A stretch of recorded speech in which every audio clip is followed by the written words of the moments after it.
It was a cloudy Friday afternoon when I finally decided to take a break from work and drive up to the cabin. The place had been sitting mostly empty since I bought it a few months back, a modest A-frame tucked into a wooded stretch of land near the creek, just outside the eastern border of the Silver Echo Heights subdivision. I bought it directly from a ranching family that had owned the land for decades. It was quiet, peaceful, untouched by the manicured hell of suburban perfection. That's what drew me in. After 20-plus years in law enforcement, most of them dealing with fraud, power abuse, and self-important bastards in cheap suits, I just wanted a place to breathe. Maybe finally sit down and write that book everyone keeps telling me to. The first time I drove up there, I felt it. That stillness, the kind you only get when there's no one looking over your shoulder. I parked the truck, stepped out into pine-scented air, and for a moment I thought, this might actually be freedom. I didn't think much about the HOA across the boundary line. My land wasn't part of it, and the title documents confirmed it down to the damn inch. Different zoning, different registration, zero contractual obligations. I was not their concern. Or so I thought. On my second visit, I pulled up around 7 in the morning on a Saturday, coffee in hand, plans to finish installing window screens, and maybe get a few hours of writing in. I barely made it to the gate when a white Ford Explorer with a security decal blocked my path. The guy inside stepped out wearing mirrored sunglasses, one of those polyester uniforms that look official if you squint hard enough, and a walkie-talkie clipped to his belt like it was a weapon. "Can I see your renter's permit, sir?" he asked without a hello. His tone was somewhere between suspicion and superiority, the usual cocktail for private security guys who take their job too seriously. I raised an eyebrow. "Pardon?" HOA Silver Echo requires all guests, tenants, and new residents to carry a valid permit and access authorization. It's policy. I took a long sip of my coffee and leaned on the truck door. I'm not in the HOA. My property sits outside the eastern border. Parcel E971.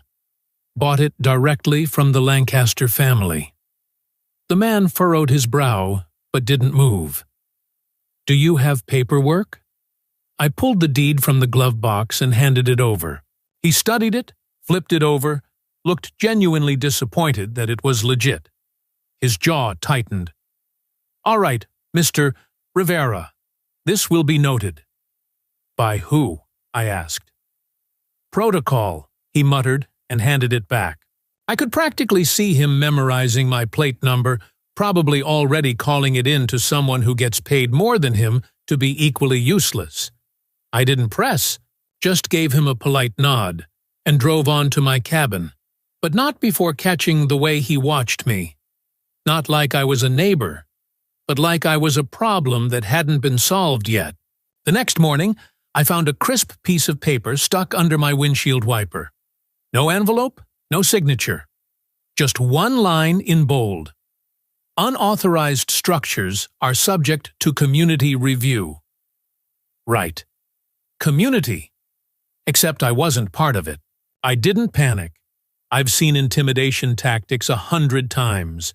It was passive-aggressive nonsense, probably a bluff. Still, it was unsettling. Not because I was afraid, but because I knew this game. People like that don't bluff once. They escalate. So I decided to play dumb. See where it led. The next weekend, I parked my truck just outside the HOA gate and walked the rest of the way in. No security that time. I worked on the deck, took photos of the land boundaries, double-checked the GPS coordinates against the deed just to be thorough. Everything lined up. No overlap. No mistake. Before I left that Sunday, I installed a discreet camera under the porch eaves. Motion-triggered, full HD, just in case. I'd trusted people like that before. Clipboard tyrants with tiny fiefdoms, and learned the hard way that they don't back off unless you give them a reason to fear you. I didn't want to pull the badge yet.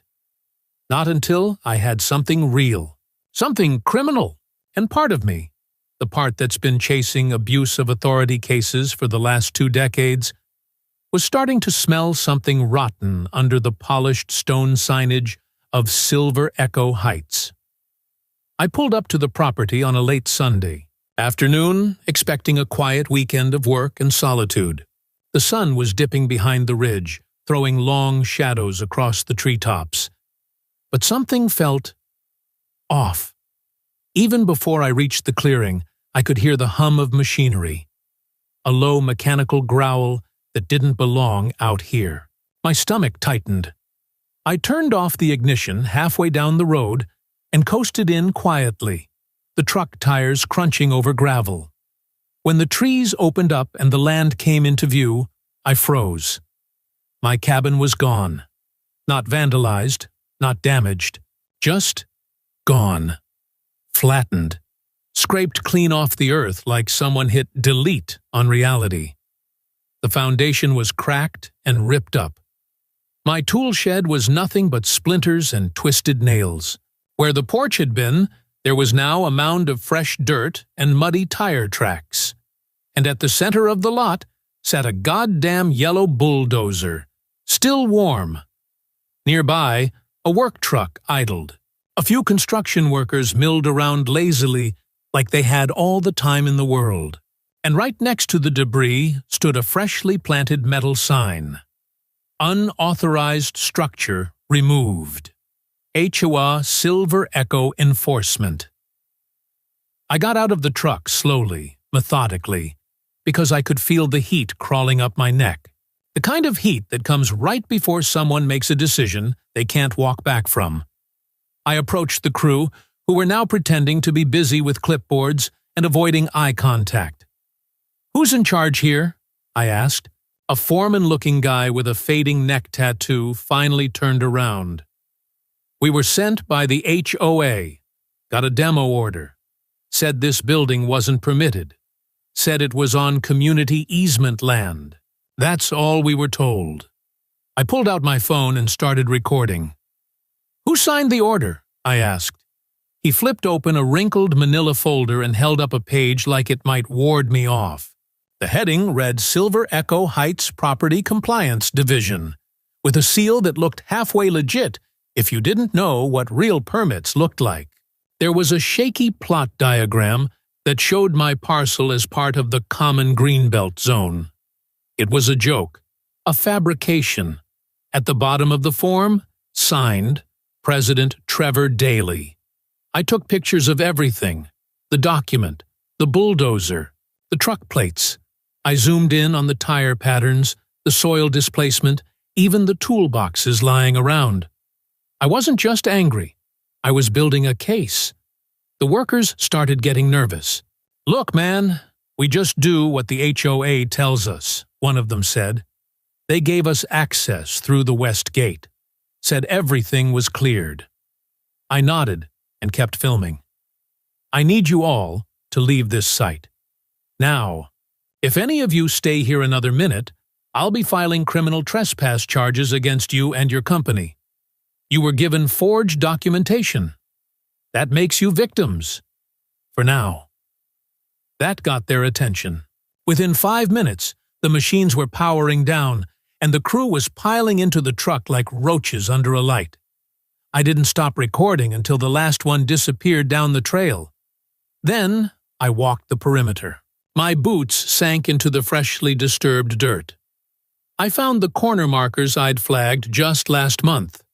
The same markers noted in my deed and verified through the county GIS system. Not one of them had moved. My land hadn't crept an inch into HOA territory. The opposite, if anything. I stood on my own soil and stared at the space where my cabin used to be. I didn't call anyone. Not right away. Instead, I set up a folding chair from the truck bed, sat down in the middle of the ruin, and started cataloging everything. Photo, timestamp, video, timestamp. I activated the motion camera I had installed under the eaves. It had survived somehow, because the structure above it had collapsed after the system shut off.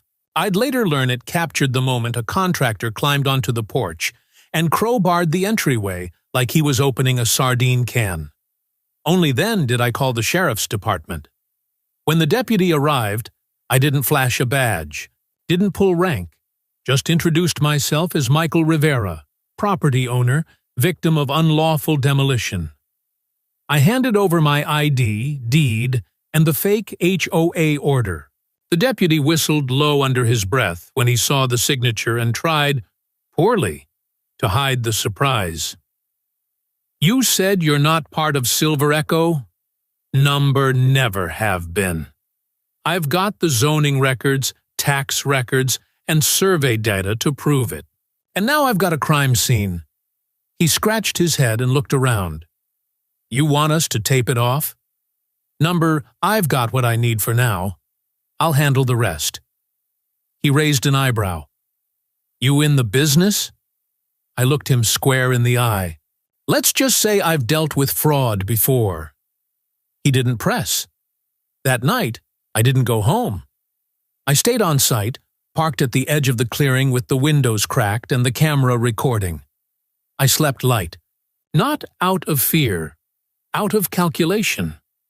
I needed to be here when they came back, because people who sign fake orders and destroy private homes without hesitation don't just walk away whistling. They come back to finish the job. Monday morning, I shaved, put on a clean button-down shirt, left the badge in the glove box, and headed straight to the HOA office. Not as Captain Rivera. Not yet. I wanted to see how they played their game when they thought they were holding all the cards. The office sat nestled between a faux European wine bar and a boutique pet spa in the Silver Echo Heights commercial plaza. The kind of sterile, overpriced enclave where someone once decided a fountain would make a parking lot feel cultured. Inside, it was every bit as pretentious as I expected. Gray-washed paneling, abstract art on the walls, and a young receptionist who looked like she'd been trained to smile just hard enough to ward off lawsuits. I asked to speak with Trevor Daly. She told me he was in a meeting, then asked if I had an appointment. I told her I had something better. Paperwork. I held up a manila envelope stuffed with copies of the forged demolition order, the plat map, and a few select photos of what used to be my cabin. I didn't show the original deed. Not yet. She hesitated, picked up the phone, murmured something I couldn't hear, and told me Mr. Daly would see me briefly. The man himself emerged from a back office moments later, oozing suburban authority in a golf pullover and shiny loafers that had clearly never touched dirt. His handshake was damp and arrogant, the type of grip that makes a man feel important to himself. "Mr. Rivera, is it?" he asked. "You had some questions about property boundaries?" "No," I said. "I've got answers. What I'm looking for is yours." He gave me a grin he probably practiced in the mirror every morning. "Let's step into my office." I followed him in, eyes scanning the space. Framed certificates on the wall, community excellence, sustainable governance, that sort of fluff. A shelf of books that hadn't been touched since Obama's first term. He gestured to the seat across from his desk like he was doing me a favor. "So," he said, folding his hands, "this about that cabin up near the East Ridge? I heard there was some confusion." I slid the forged demolition notice across the desk. "I'd call it something stronger than confusion. This is the document your team gave to a contractor to authorize demolition on land that doesn't belong to Silver Echo Heights. That structure was my personal property. The deed is clear. The survey maps confirm it. What I want to know is who authorized this order, and why your name is on it." Trevor barely glanced at the paper. Instead, he leaned back, laced his fingers, and let out a dramatic sigh. "Mr. Rivera, with all due respect, we have protocols. Our enforcement team acted on the best available information. If a mistake was made, I'm sure our legal counsel can—" I leaned forward, cutting him off with a calm, measured voice. There was no mistake. This map, I tapped the plat overlay, was doctored. The original property lines from the county assessor show 0 encroachment. So you're either lying or grossly incompetent. I'm giving you a chance to pick which one before I escalate. His tone shifted. Slightly. Not a retreat, but more cautious. Listen, I understand you're upset, and I get it. Really. But this isn't the kind of issue that gets solved by threats. We've dealt with these border complications before. Usually people are willing to work something out. Maybe we can do the same. Oh, I intend to work something out, I said. Then I reached into my jacket and placed my badge gently, quietly, on the table. But not as a homeowner. He stared at it. The smirk collapsed like a house with termites in the beams. Captain Michael Rivera, I said evenly.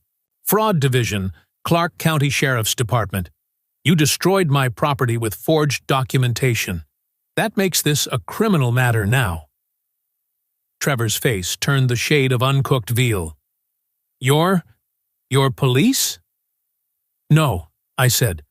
I'm your worst nightmare with a badge and jurisdiction. For a solid 10 seconds, he didn't speak. Just blinked, recalculating every previous word and probably every future one. Look, he started. Maybe we got bad intel. The map. Maybe it came from one of our older records. These things happen. No, Trevor. That's not how this is going to go. You issued a fraudulent order.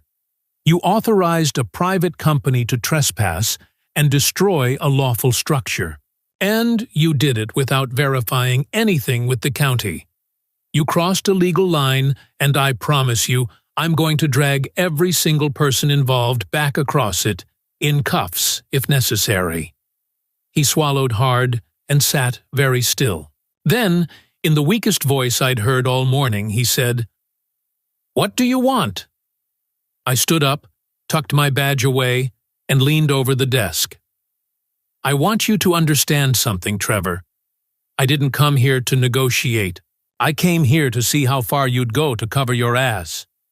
Now I know, which means the real work starts tomorrow. I left the office without another word. As I passed the receptionist, she avoided eye contact. I wasn't surprised. Back in the truck, I sat for a moment, heart steady, mind focused. The bluff had worked. He thought I was just another guy with a property line dispute, until I made it clear this was going criminal. But that wasn't the real play. Not yet. The real game was to let him stew, let him panic, let him make mistakes. Because now the hunt had begun. By Tuesday morning, I was done playing defense. I spent the early hours cross-referencing county GIS data, property records, and demolition permits, or rather, the complete absence of any real permits connected to my lot. Silver Echo Heights had submitted nothing to the Planning Commission, no notice to the county engineer's office, no inspection log. In the official books, my cabin never existed, because HOA pretended it wasn't theirs to report. But someone had to authorize access. Someone let that bulldozer in through a locked HOA maintenance gate, and someone had just left enough of a trail to make my job very, very interesting. I didn't file an official report through my department yet. I wanted this quiet, for now. That meant leveraging off-duty contacts, retired friends, and a couple of former task force investigators who owed me favors. One of them, Carla Reyes, had a knack for data retrieval and once cracked a real estate shell corporation in under 24 hours. I brought her coffee and a USB stick loaded with HOA correspondence I'd scraped from public emails. It took her less than 10 minutes to find something suspicious. "They're using a pass-through contractor," she said, scrolling through metadata. "Clear Edge Demolition. Listed in Nevada under a P.O. box. No corporate filings, no real website. The registered agent is a guy named Kevin Maris, who also happens to own 3 LLCs that develop Greenbelt-adjacent properties." I didn't even have to ask. Carla was already running Maris through our department database. Suspended contractor's license. Open complaint for unlicensed demolition. Previously fined for unsafe site conduct. "You smell that?" she said with a smirk. I nodded. Rotten. We set up a secure drop server for everything we found and labeled it Project Boundary. I didn't want this vanishing into thin air if someone got nervous or tried to bury the investigation. But that wasn't all. The more I dug, the more this stopped being about me. I visited the property adjacent to mine. An older man named Bert Hansen lived there. Quiet, mid-70s, a Navy vet with arthritis, and a dog that barked like a chainsaw. He'd built a small workshop near the creek years ago, but the shack was gone now, flattened. Looked recent. Bert didn't want to talk at first, but when I showed him the forged documents from my demolition, he finally opened up. "They sent me a letter last month," he said, voice shaking.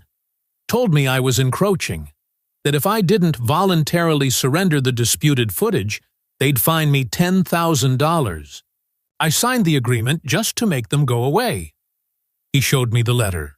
It was nearly identical to the fake order used on my cabin, except his included a waiver form with language that gave Silver Echo Heights permission to reclaim community green space. I scanned a copy, thanked him, and promised he wouldn't be alone in this. By Thursday, I had enough. It was time to start turning the screws. I contacted a freelance tech specialist I'd worked with during an internal corruption sting. A guy named Ezra, part hacker, part caffeine-fueled gremlin, who once embedded an entire tracking system into a potted plant for a bribery case. I explained the situation, told him I wanted ears inside the HOA office, not wiretaps, nothing illegal, just a reason to be inside their IT infrastructure. Ezra grinned. "You want me to be their savior. Got it." We created a persona, Jay Taylor, independent cybersecurity consultant with a fake website, a LinkedIn profile, and 2 staged client reviews from law firms who didn't actually exist. Then I filed a fake complaint through HOA's website, posing as a resident. "Urgent, leaked Wi-Fi traffic. Is HOA email secure?" Sure enough, I got a call 2 hours later. They wanted an audit. Confidential, of course. Discretion advised. Perfect. Ezra showed up the next morning, polite and nerdy, with blue light glasses and a whole bag of excuses. He ran network diagnostics, installed a few firmware patches, and, more importantly, left behind a disguised relay chip that granted us access to their internal server backups and email logs. Within 48 hours, we had gold. A transcript of an internal meeting where Daly told the board, "We take the ridge, get rid of the old-timers, and repackage the slope as exclusive. That lot next to the creek? We already demoed it. The new buyers lined up. Just keep it off the books until October." And another email from HOA Council instructing their assistant to burn all original land survey PDFs and use only our clean revision in packet mailings to residents. They weren't just breaking the law, they were orchestrating a scheme to eliminate inconvenient properties, falsify zoning, and flip parcels for profit. And now I had their voices saying it out loud. I didn't rush. I started building timelines, matching statements to GIS changes, photographing easement markers, flagging every date and discrepancy. At night, I edited footage from my porch camera and uploaded it to a channel I created under the name HOA Watchdog. I narrated over the footage calmly, outlining every step. How my cabin disappeared, how the demolition was unpermitted, how the HOA president denied wrongdoing. I blurred faces for now, kept it clean. Just a man asking questions. By the end of the first week, the video had 12,000 views. I had no intention of stopping there. By the following Tuesday, HOA watchdog had gone from a curiosity to a wildfire. The second video, titled "Who Gave the Order to Destroy My Cabin?" hit 23,000 views in 3 days.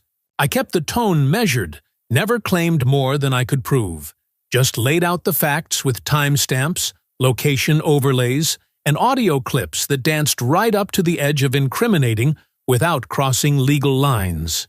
But the next move wasn't public. It was surgical. Ezra's relay device kept feeding us email traffic. On Wednesday night, we got a hit, an internal message from HOA's vice president to Trevor Daly. Urgent. I reviewed the cleaned surveys. Lot E971 is clearly outside.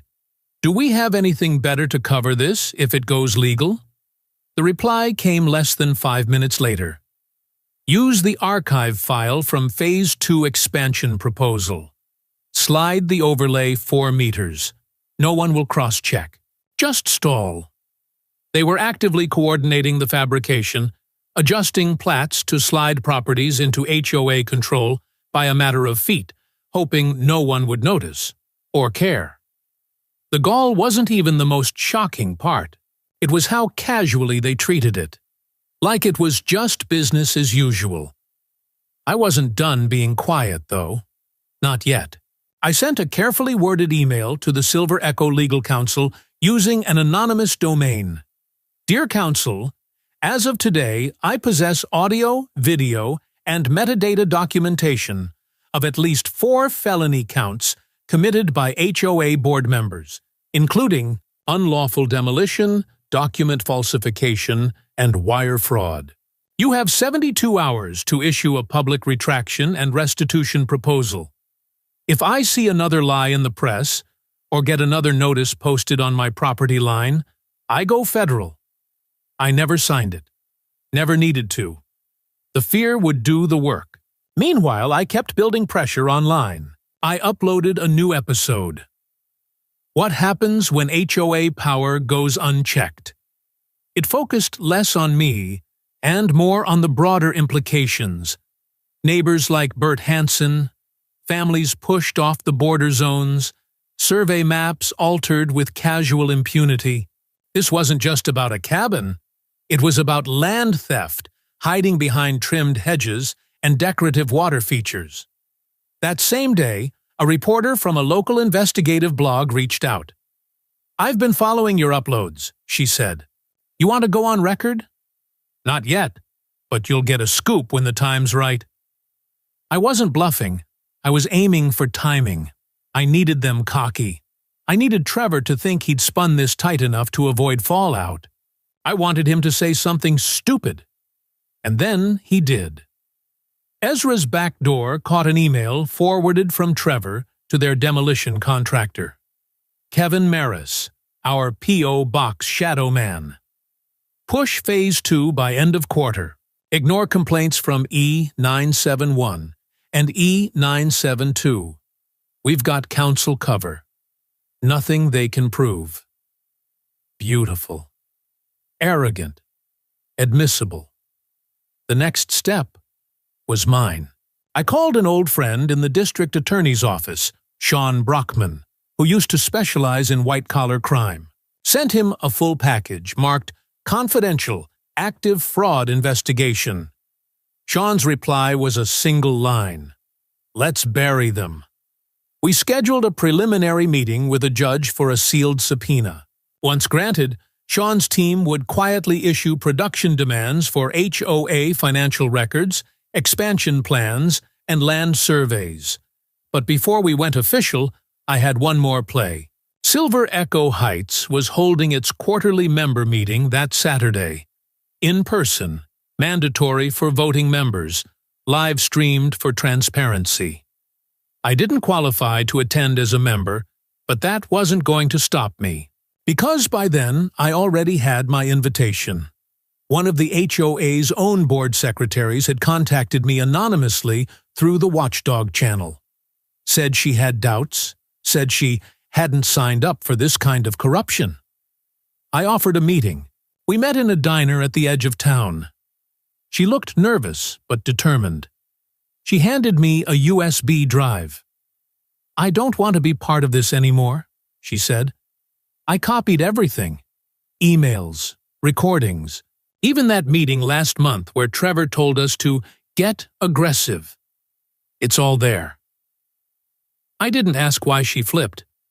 I didn't need to. Everyone breaks somewhere.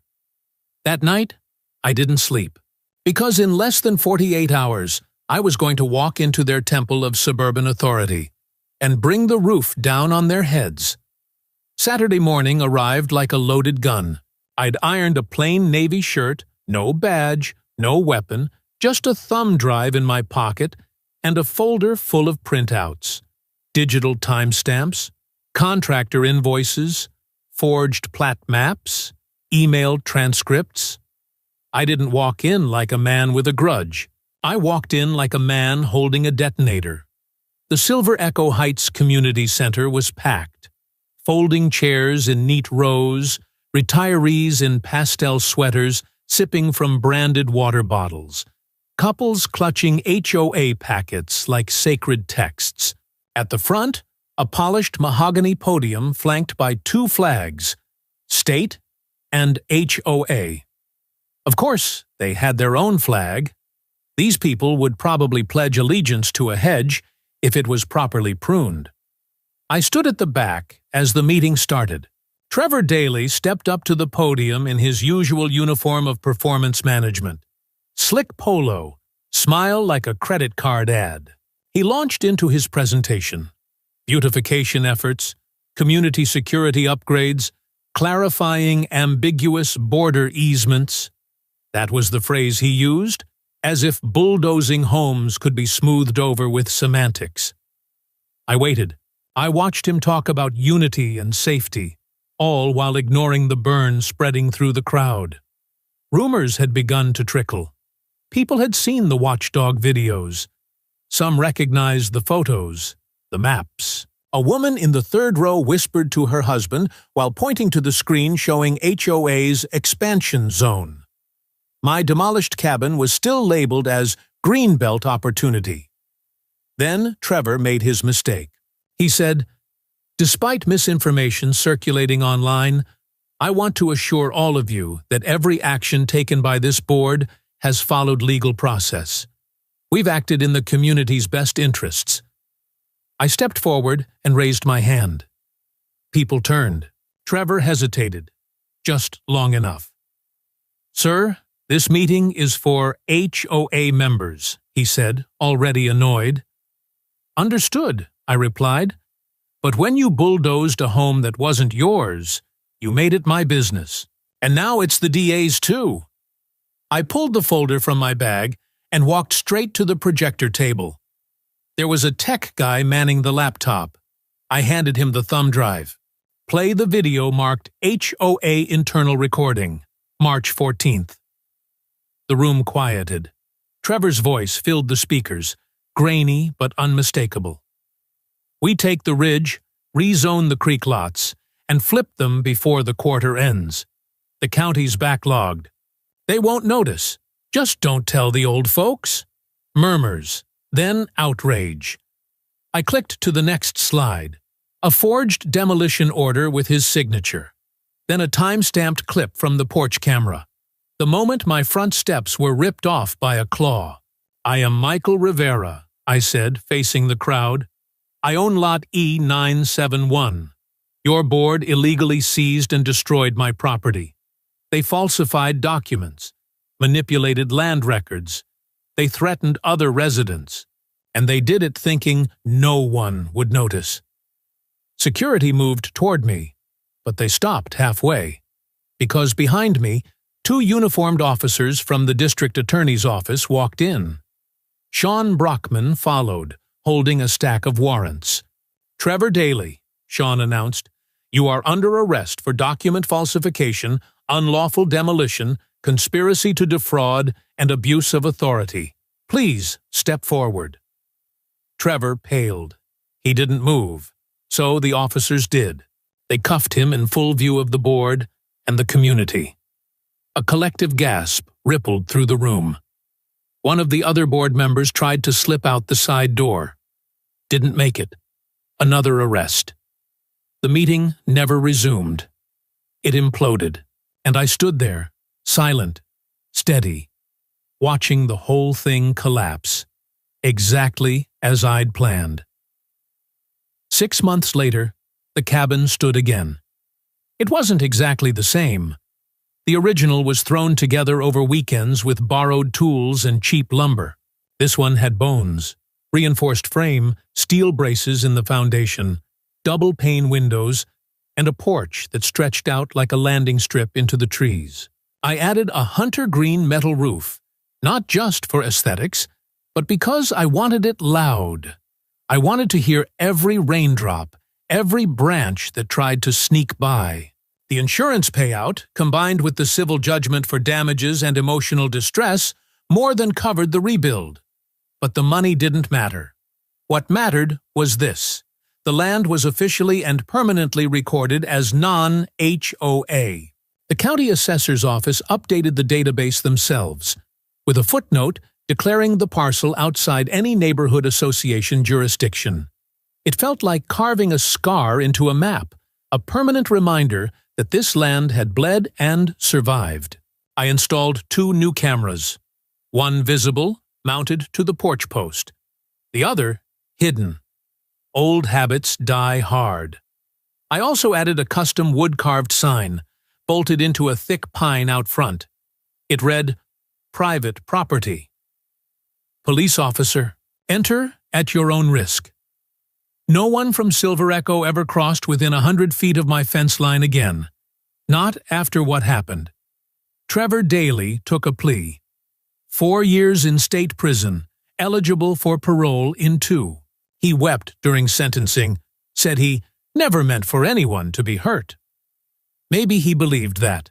Maybe he just missed his swimming pool and espresso machine. His attorney blamed systemic overreach and poor administrative training. The judge didn't care. Called it what it was. Organized fraud. The HOA collapsed in on itself like a bad soufflé. Most board members resigned. Others were subpoenaed. Contractors vanished. The community hired an outside mediator to review all past actions. They even mailed me a letter asking if I wanted to participate in the review. I framed it and hung it next to the porch door, right under the motion sensor. Every so often, someone passes by. A hiker. A lost Amazon driver. They pause, read the sign, and keep walking. Good. Let the cabin stay quiet. Let the trees remember what happened here. Let the land rest.